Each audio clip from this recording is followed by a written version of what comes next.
No, the Bible does not tell us to support Israel. If you've been online recently, you've probably... তারা বলে Bible খ্রিস্টানদের নির্দেশ দেয় ইসরায়েলকে সমর্থন করতে। কিন্তু প্রশ্ন হল, বাইবেল কি সত্যি এমন কিছু বলে? না, সত্য হচ্ছে ধর্মীয় ব্যাখ্যার নামে রাজনৈতিক ফাঁদ তৈরি করা হয়েছে। আজকের ভিডিওতে আমরা দেখব কিভাবে বাইবেলের আয়াত বিকৃত করে আধুনিক ইসরায়েলকে খ্রিস্টানদের চোখে পবিত্র বানানো হয়েছে এবং এর বিপরীতে ইসলাম কি বলে।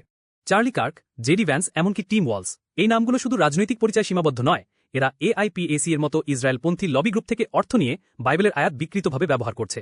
তাদের প্রিয় আয়াত Genesis 12:3, I will bless those who bless you. তারা বলে এই আয়াত ইসরায়েল রাষ্ট্রকে সমর্থনের নির্দেশ, কিন্তু বাস্তবে এই আয়াত ইব্রাহিম আলী সালামের জন্য ছিল, আধুনিক ইসরায়েলের জন্য নয়। গালাতীয় 3:28 বলা হয়েছে, ইহুদি বা গ্রিক বলে কিছু নেই, আমরা সবাই এক খ্রিস্টে, অর্থাৎ যারা খ্রিস্টে বিশ্বাস করে তারাই এখন নতুন ইসরায়েল। তাহলে প্রশ্ন ওঠে, আধুনিক রাজনৈতিক রাষ্ট্র ইসরায়েলকে বাইবেলের নির্দেশ হিসেবে সমর্থন করার যৌক্তিকতা কোথায়? ইসলাম কি বলে? আল্লাহ বলেন, তাদের মধ্যে কিছু লোক আছে যারা কিতাবে তাদের জিভায় এটিয়ে তোমাদেরকে মিথ্যা কিছু শোনায় এবং বলে এটা আল্লাহর পক্ষ থেকে এসেছে, অথচ এটা আল্লাহর পক্ষ থেকে নয়। সূরা আলে ইমরান আয়াত 78। এটা কি আজকের ধর্মীয় পলিটিক্সের চেহারাই নয়, সত্য বিকৃতি, ব্যাখ্যার অপপ্রয়োগ? 1948 সালে প্রতিষ্ঠিত আধুনিক ইসরায়েল আদতে একটি ইউরোপীয় রাজনৈতিক প্রকল্প। তাদের বেশিরভাগই আশকেনাজি ইহুদি, যারা বায়োলজিক্যাল হিব্রুদের নয় বরং খাজারিয়া অঞ্চলের বংশধর। তাদের বলা হয় চোজেন পিপল, কিন্তু আল্লাহ বলেন দুর্ভোগ তাদের জন্য যারা নিজ হাতে কিতাব লিখে তা বিকৃত করে এবং বলে এটা আল্লাহর পক্ষ থেকে এসেছে।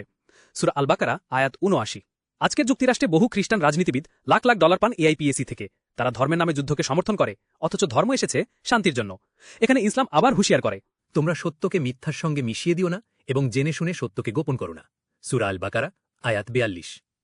2024 থেকে এখনও পর্যন্ত গাজায় নিহত হয়েছে 45,000+ ফিলিস্তিনি। নারী, শিশু, বৃদ্ধ, এই নিরপরাধ মানুষগুলোর রক্তের উপর দাঁড়িয়ে কিভাবে কেউ ধর্মীয় সমর্থন দেয়?